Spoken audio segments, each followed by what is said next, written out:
Good morning, good morning, good morning. Welcome to the Daily Grind. How you doing out there this morning?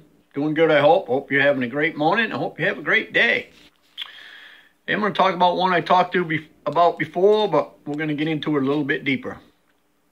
Don't allow people who do so little for you take so much of your feelings and emotions and time.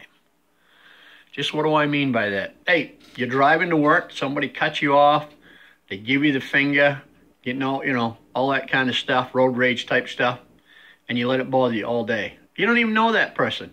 That person has never done anything for you in your life. If you've never seen him again in your whole life, it wouldn't affect it one bit. So why do you allow that to take up the time of your day? Why do you let that roll around in your head and get you worked up and mad? And it's like, oh, that son of a gun gave me the finger. I can't believe it. Why?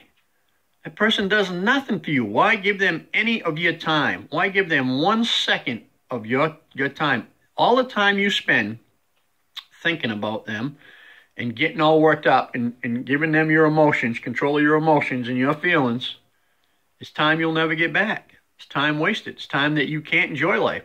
It's time that you might miss a blessing that was coming down the road. There's a golden nugget in every day, and if you're wrapped up in that kind of stuff, you can't find it. Or say you go into the coffee shop, and the kid in there is slow, and they're hustling around, and they're, not being a perfect server, not doing what they're supposed to do. First of all, they don't get paid much. Second of all, they put up with all kinds of people's crap all day.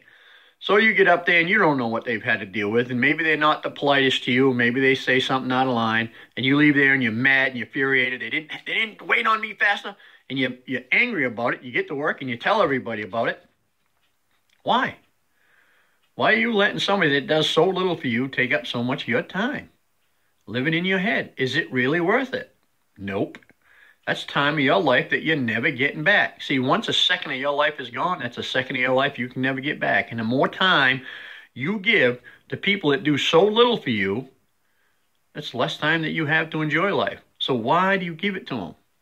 Maybe somebody at work said something that pissed you off, or they did something and you didn't like, or why give them the time? They do so little for you. Think about it. Really think about it. These people that really, they do so little in your life. Why do you make them so big? It's kind of ridiculous when you think about it, ain't it? Now, if somebody you really love that is very important in your life and has a big presence in your life says something that hurts you, then, that might be worth thinking about.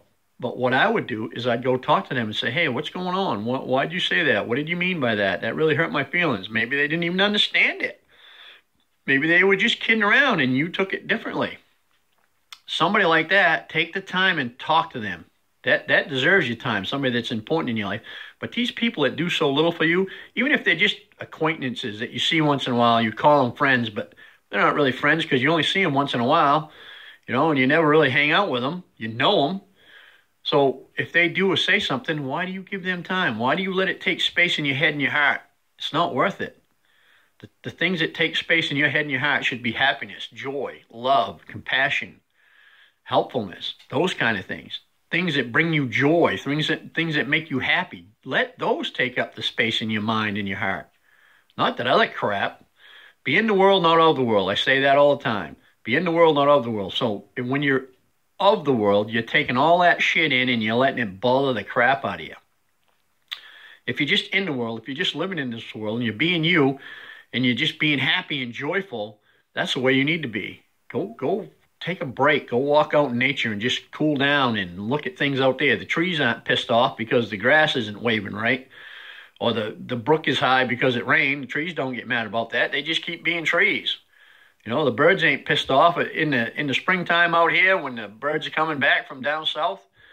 There'll be 10, 11, 12 different species of birds out on my lawn eating. There's nobody fighting anybody. They're just being themselves, doing what they're not giving any of them other species any time. They're just doing what they got to do, and they're happy and they're singing. We should be more like that. Don't allow people that do so little for you to take up so much space in your head and your heart. Let happiness and joy take up that space. Be you. Be happy. Have a great day. I'll see you Monday.